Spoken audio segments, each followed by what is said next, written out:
They submitted their notebooks, which logged the amount as £500. Now was the time to revisit the former dope dealer's home at Woodgate Valley. I think it's fair to say that I was extremely surprised, some 2 years or whatever it was down the line, to have a police officer knocking on the door and asking them about an allegation concerning the alleged theft of money. It doesn't happen every day. As a final piece of evidence, Gunter had the tape recording where DC Houston acknowledged taking 100 of the £500 for the Sarbut.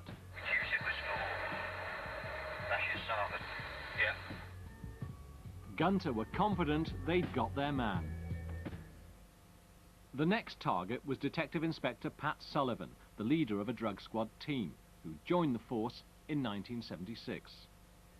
Against him, they had the testimony of DC Blackford and Sergeant Beard about the drugs being removed in the garden in Handsworth. They also heard he'd victimised the men after they confronted him. From then on, myself and DS Beard were virtually ignored. We were left out of jobs, not called out. D.I. Sullivan told me that while the civilian clerk was off, I'd do her job.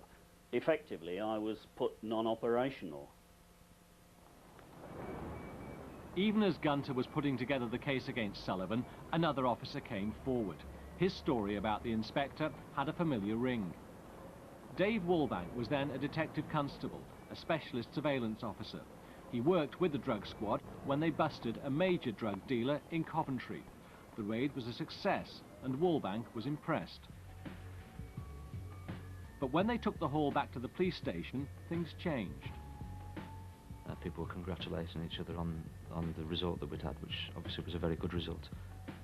And then at one point someone mentioned that the officers in there should get on with bagging the drugs up.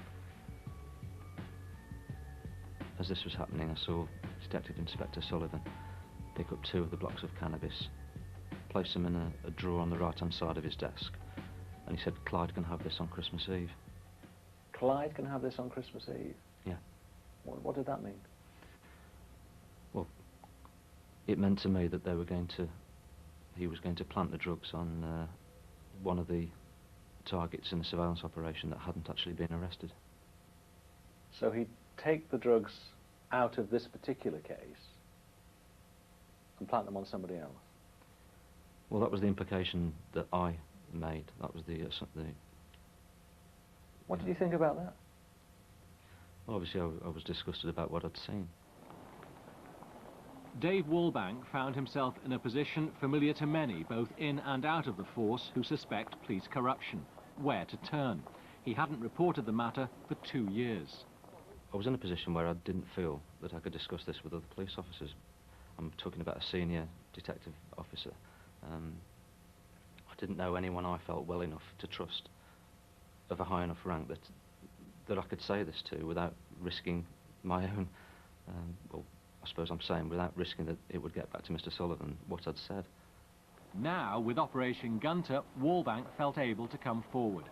His evidence completed the case against Detective Inspector Sullivan. Next, Gunter was presented with a new target, Sergeant Kim Rowbottom.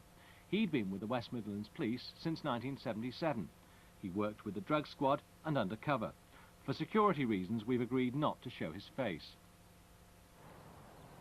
The case against Rowbottom only emerged when Gunter was in full flow. The evidence was provided by drug squad dog handler Steve Pike.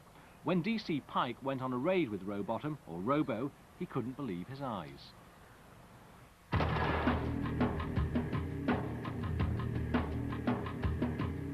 So I go into the kitchen, open the freezer door, which is on top of the fridge, and I can see 3 or 4 bags of low-grade herbal cannabis bush.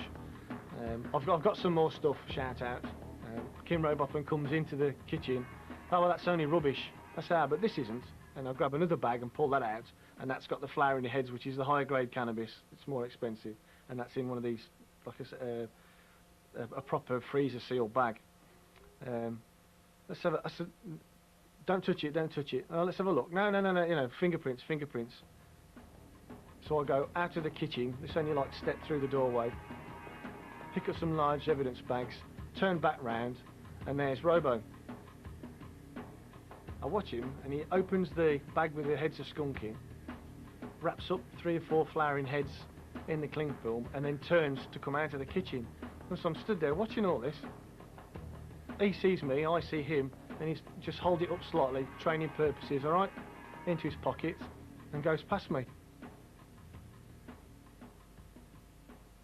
And I'm, what's going on? What's So he doing that he's for? taken some pieces of marijuana, Yeah, wrapped them in cling film, yeah. and said to you, these are for training purposes. Training purposes, yeah, and in his pocket, and away he went. I thought, if I grab hold of him and try and stop him, are we going to end up in a fight? Because I know he was weight training. You know, you look at him and thought, I wouldn't really want to get on the wrong side of him if he got angry. And when you're in somebody's house and you're trying to interrogate them, the last thing you want to do is start rolling around with another police officer. Within days, DC Pike was at West Bromwich Police Station talking to Operation Gunter. Sergeant Kim Rowbottom was another detective damned by the evidence of a colleague. The only word I can describe is arrogant. I mean, stupidity doesn't come into it. To thieve anyway as a police officer is stupid. You know, in respect of Gunter and where we fitted into it, everybody knew Gunter was going on, and everybody knew that we were in existence. What is unique about that is that the fact that it was reported almost immediately. If Operation Gunter was breaking the mould in getting some officers to come forward, those officers themselves were soon facing the consequences of speaking up. Policemen don't grass on their mates. Those who did, like DC Blackford and Sergeant Beard, found their working lives made miserable. It was little better for Steve Pike. And when I went to Coventry, people who I'd known, we're not close friends, but somebody, if we're walking past each other, you'd say, hello, oh, how are you, you know, how's the baby and how's this and how's, just general chit-chat and carry on walking, totally blanked, you know. You were ostracised. Yeah, are you all right? Just carry straight on, ignored me. Thought, they haven't seen me. You don't make a point of going back and saying, I was just talking to you. I'm not that sort of person, you know. I thought, oh. But when it happened once, twice, 3 times, 4 times, thought, hang on a minute.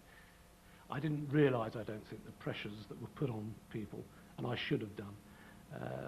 Some foolish people, friends of those who were being investigated, gave them a really difficult time. We tried to do some things. We tried to move some of the officers into new duties. We tried to support them by them being seen by senior colleagues. That wasn't enough. What we have in place now and would do for the future is that we would appoint what we call a buddy, somebody that's been through this before, to sit alongside the individual, to enable the individual to talk and to feel some confidence that we were caring in the way that we should for them. Next, Operation Gunter turned its attention to its most important target, a detective whose name kept on cropping up, and who came to be seen as the biggest fish they had to catch, DC Alan Breakwell. Detective Constable Alan Basher Breakwell had been a West Midlands policeman since 1969. He was the man whose informant, or Sarbert, on Woodgate Valley was supposed to get the missing £100. Yet when Gunter looked at drug squad files, they found Breakwell had also put in an official claim for a reward of £250 for this Sarbert. Gunter took evidence in confidence from the informant. Now Panorama's tracked him down. So what's his version? Well, he confirms he tipped off the police about the dope dealing. You gave the tip off? I gave a tip off. And how much reward did you get for that? None. I never received a penny. You didn't get reward? No. Are you aware that DC Breakwell applied for £250 for you in your name? Well, if he got it, he never gave it to me, because I never had it. I got zip. All that was small beer compared with the far more serious complaints which were reaching the Gunter team. They went to see a former drug squad detective who worked undercover. For security reasons, we won't show his face. He told them why he'd always been wary of Alan Breakwell. I've been on a drug squad for a short while, and I was approached by an officer who said beware of Basher being Alan Breakwell. If you go in and search a room, make sure that someone's with you. Try not to be in a room with him on his own. And when I asked why, they just says that's just for your benefit and just watch your back.